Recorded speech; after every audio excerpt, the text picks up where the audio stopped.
Surat police કમિશનરના આદેશ મુજબ સમગ્ર સુરત શહેરમાંથી દારૂ જુગારની અસામાજિક બદીઓ નેસ્ત નાબૂદ કરવા સારું પોલીસ સ્ટેશન વિસ્તારોમાં સૂચના આપેલ હતી, જે સૂચનાને અનુસંધાને ડિંડોલી પોલીસ સ્ટેશનના બંને પીઆઈના આદેશ મુજબ અને તેના માર્ગદર્શન મુજબ ડિંડોલી પોલીસ સ્ટેશનના ડી સ્ટાફના માણસો જ્યારે પેટ્રોલિંગમાં હતા ત્યારે ખાનગી બાતમીના આધારે ડિંડોલી પોલીસ સ્ટેશનના વિસ્તારમાં આવેલ રીઝન પ્લાઝાના બીજા માળે આવેલા રાધા એન્ટરપ્રાઇઝ નામની દુકાન નંબર 224માં રેડ કરી ગંજીપા વડે પૈસાની હાર જીતનો જુગાર રમતા 14 ઈસમોને રોકડ નાણાં રૂપિયા 1,29,600, મોબાઈલ ફોન 16 જેની કિંમત 2,98,500, મોટરસાયકલ નંગ 3 1,45,000 રૂપિયાના તથા જુગારનું સાહિત્ય મળીને કુલ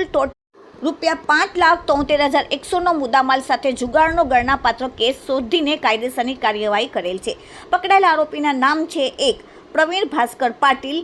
ઉધના, 2 દત્તારામ આંબોડકર ડિંડોલી, રાજકૃષ્ણ બિહારી ડિંડોલી, 4 પ્રતિક વસાવા ડિંડોલી, 5 પ્રદ્યુમન પાંડે ગડોદરા, 6 કિરણ પાટીલ ડિંડોલી, 7 દીપક પાંડે કડોદરા, 8 કપિલ મહંતો ગડોદરા, 9 સૂરજ ઉપાધ્યાય ડિંડોલી, 10 અમિત વર્મા ડિંડોલી, 11 કરણ શુક્લા નીલગિરી લિંબાયત, 12 ઋષિ જલાન પર્વત પાટિયા લિંબાયત, 13 વિશાલ મિશ્રા જૂના જકાતનાકા ડિંડોલી, 14 ચંદન ઉપાધ્યાય ડિંડોલી ગાર્ડન પાસે ડિંડોલીવાળાને પકડીને કાયદેસરની કાર્યવાહી કરેલ છે.